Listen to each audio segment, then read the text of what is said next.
Hi guys, are you someone who constantly questions the idea of a fulfilling life or may have given a thought to the recipe of a life of fulfillment and meaning? Does the word purpose have a special influence in your life? If the answers to these questions are a yes, then this video is for you. Today we are talking about a concept or a framework that I personally find to be the most effective, which when put into action can be the key to a sustainable, happy life. We will be talking about what the Japanese called the Ikigai. And you know what Ikigai means? That's the most interesting part. It's the reason to get up in the morning. And I find this question amazingly powerful. Like what's your reason of getting up in the morning? The Japanese island of Okinawa, where this concept originates from, is the largest population of centarians in the world. In today's times, when even teens have suicidal tendencies, what do you think takes people through 100 years? And that too, 100 fulfilled years. So, let me talk a little bit about Ikigai.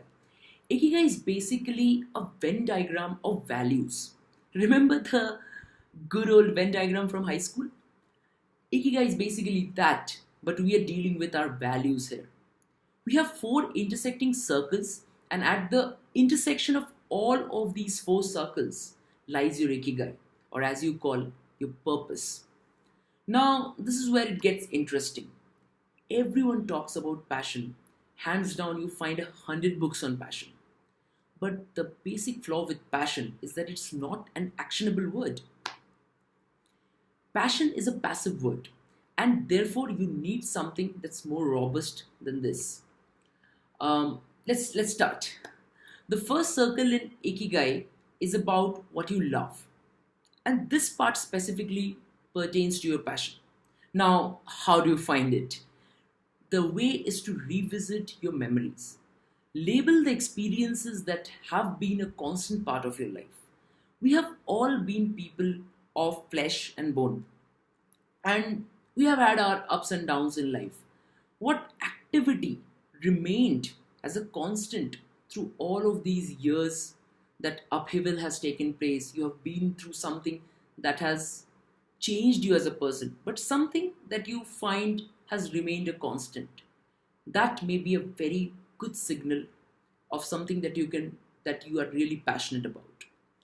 Remember, things that you embraced in your worst and best times make you who you are, and you'll spot it.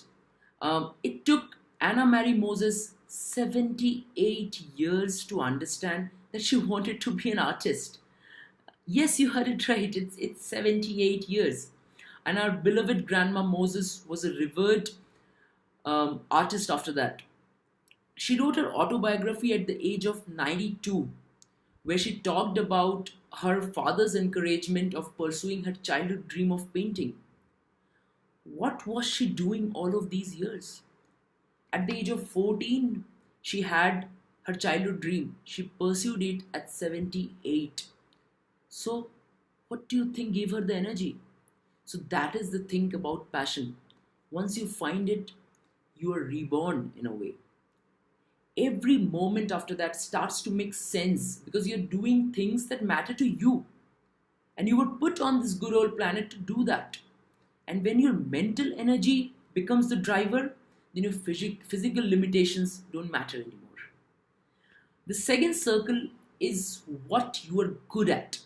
I call this the facilitator, but it's also the trap. Because you may be good at something, but you may not like it. That's what we do. Most of us do at our day jobs. We are good at something and it pays. So we just keep doing it.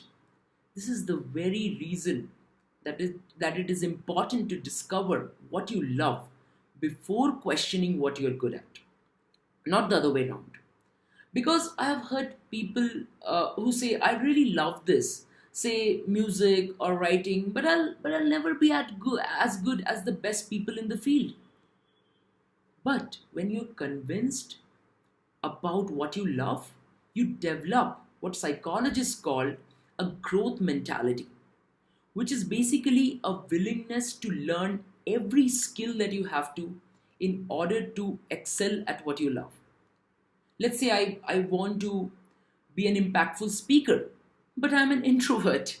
So what do? If being gregarious is what it takes to be an impactful speaker, and that's what my purpose is, I will learn that skill.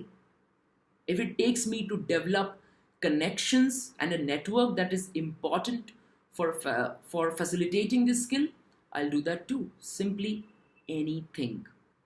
Trust me, when you may suck at what you love, but the effort of pushing yourself is something that will keep you going. It will take you outside your comfort zone, and this disinterested action develops the discipline to go after what you want. So the first two circles are about you. The last is about the utility of your worth in this world. How does your passion serve the world? And here I always like to talk about Jim Carrey and his famous speech about dreaming up a good life. And I quote, one night in LA, I realized the purpose of my life had always been to free people from concern, just like my dad did. Something that made people present their best selves to me wherever I go. How will you serve the world?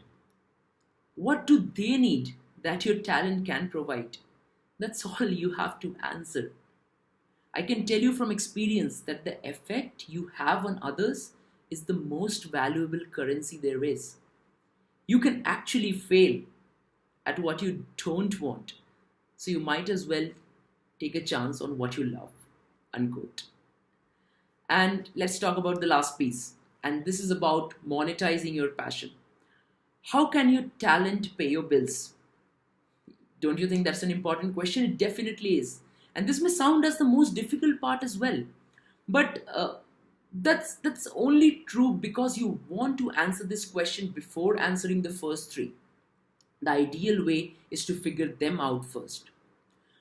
And that is the reason we are ending with this. So if you are convinced about your passion, you have pushed yourself constantly to develop the skills to pursue them, and you have the clarity about how your talent can serve the world, then I'm very sure monetizing your passion will not be a difficult aspect after this.